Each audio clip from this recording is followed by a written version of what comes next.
Kejadian itu menggemparkan dunia pemberitaan, dan Ayano yang mengetahui hal itu pun menjadi syok dan tidak fokus dalam bekerja.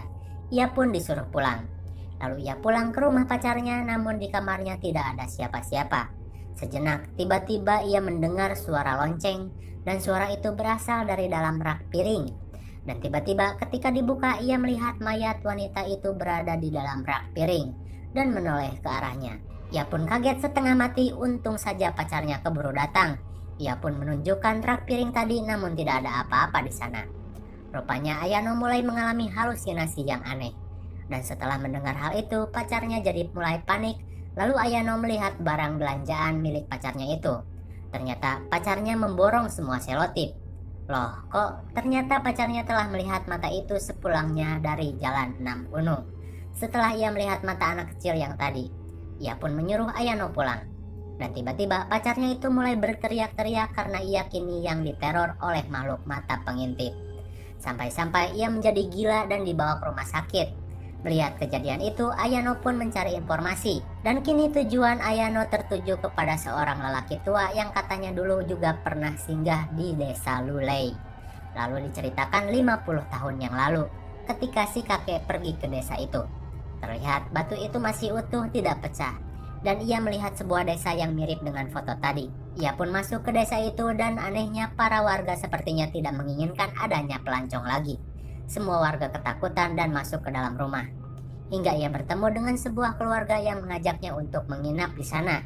Dan bertanya tentang hantu pengintip dan pembunuhan yang terjadi kepada para pelancong.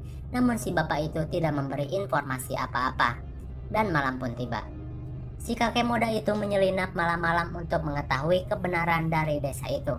Ia pun mengikuti seorang wanita yang berpakaian ritual dan mengikutinya sampai ke depan kuil. Setelah wanita itu pergi, ia pun mulai mengintip ke dalam kuil dan melihat ada sesajen yang diletakkan di sana. Lalu ia merasa ada sesuatu di dalam sana. Ia mengeceknya dan terlihat ada satu orang anak kecil yang dikurung di sana. Ternyata itu adalah anak kecil untuk dijadikan korban persembahan guna untuk menenangkan hantu pengintip. Namun di belakangnya tiba-tiba muncul hantu anak kecil dengan mata yang mengerikan.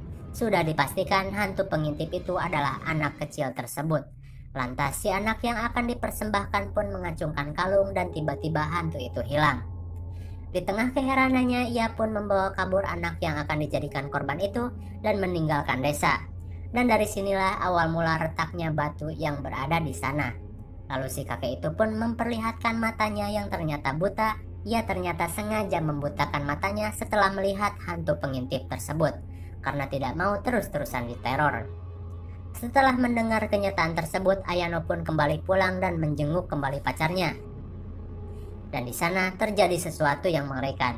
Pacarnya yang setengah gila karena teror hantu pengintip pun mulai bertingkah gila dengan menusuk matanya sendiri dengan menggunakan sumpit.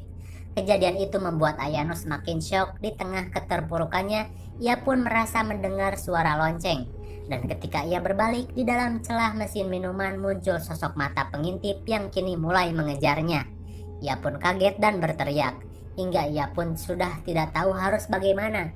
Ia pun mulai memberanikan diri untuk kembali menatap mata tersebut. Dan yang terjadi adalah ia mendengar suara seorang anak yang minta tolong. Ia pun kaget, ternyata makhluk pengintip itu sebenarnya tidak ingin mengganggu. Hanya saja ia ingin diselamatkan atau setidaknya diperlakukan dengan layak. Lantas ia pun kembali mengunjungi si kakek dengan tujuan ingin pergi ke sungai bekas desa itu dan mencari di mana makam anak tersebut. Ia pun diberi bekal kalung yang ia dapat dari anak kecil dulu, yang mungkin bisa berguna untuk menyelamatkan dirinya. Ia pun mengambilnya dan pergi ke tempat itu sendirian dengan membawa kamera. Sesampainya di sana, ia pun kembali bertemu dengan hantu anak kecil tersebut dan tiba-tiba hantu itu akan menyerangnya dengan tatapan yang mengerikan. Untung saja ia mulai mengeluarkan kalung tadi dan tiba-tiba hantu itu menjadi baik dan ia pun diajak ke alam lain. Diperlihatkan seorang gadis kecil di waktu dulu yang sedang melancong.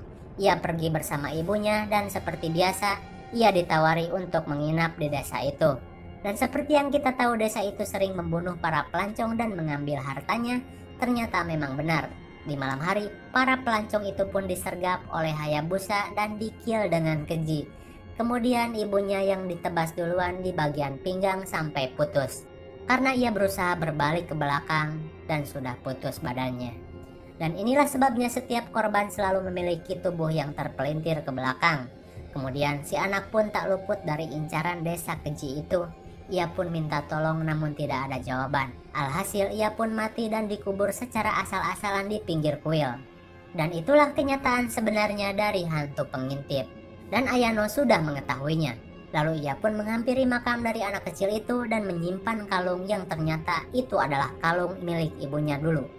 Namun tiba-tiba Ayano ditarik oleh zombie dari anak itu yang terus memanggil-manggil dirinya ibu. Meski Ayano bilang kalau dirinya bukanlah ibunya, ia pun terus ditarik dan masuk ke dalam lumpur kuburan milik anak itu. Dan inilah dimana di scene paling awal kita melihat lumpur tanah yang bergerak dan suara minta tolong. Ternyata itu adalah Ayano. Ayano pun mati seketika tertarik ke dalam tanah. Apakah film berakhir? Tentu tidak. 1 tahun kemudian ternyata si pacar Ayano pun kini sudah sembuh karena dirinya sekarang buta dan tidak bisa melihat hantu lagi. Ditambah dengan ditenangkannya arwah anak tersebut mengartikan bahwa teror hantu pengintip sudah tidak ada lagi. Meskipun dengan pengorbanan Ayano guna menenangkan arwah tersebut. Namun kini pacarnya tersebut kembali diteror oleh sesuatu. Namun itu bukan hantu pengintip, melainkan hantu kandas. Di mana itu jelmaan dari Ayano yang terus mengatakan, "Kapan kau akan melamarku?" Dan film pun berakhir. Penjelasan singkat mengenai film ini biar makin paham gitu. Desa Lulei adalah desa di 45 tahun yang lalu di mana setelahnya desa itu didera bencana banjir yang menenggelamkan desa tersebut. Lalu pemerintah pun berinisiatif untuk membangun waduk di hilir desa tersebut. Di mana dulunya desa itu sering melakukan tindak kejahatan kepada para pelancong, ya istilahnya membegal pelancong yang berpura-pura memberinya tempat untuk menginap. Dan ketika satu gadis kecil bersama ibunya sedang melancong, ia pun dibunuh dan arwah dari anak tersebut berubah menjadi hantu pengintip. Di mana si korban jika sekali saja melihat mata dari hantu tersebut, seumur hidupnya akan terus diteror oleh mata tersebut melalui celah-celah yang ada. Dan karena desa itu terus-terusan diteror, maka mereka sering memberikan persembahan tumbal anak-anak untuk menenangkan jiwa dari hantu itu. Namun setelah si kakek itu berhasil membawa kabur anak tersebut, desa itu didera bencana dan tenggelam. Entah itu hanya kebetulan alam atau tidak, nggak ada yang tahu. Dan kenapa hantu itu meneror orang yang pergi ke sana? Sebenarnya bukan diteror, melainkan dimintai tolong saja. Asalkan jiwanya kuat untuk menatap kembali mata itu seperti yang dilakukan Ayano. Lalu kenapa Ayano mati? Karena ia disangka ibunya dengan membawa kalung dari ibunya. Yang otomatis jiwa anak itu menjadi tenang dan teror hantu pengintip pun berakhir. Dan di akhir, hantu kandaslah yang akan menjadi teror berikutnya. Ya meskipun cuma neror si pacarnya aja sih, karena ngelama-lamain lamarannya keburu si Ayano mati. Sudah cukup jelas? Kalau belum, tulis di kolom komentar.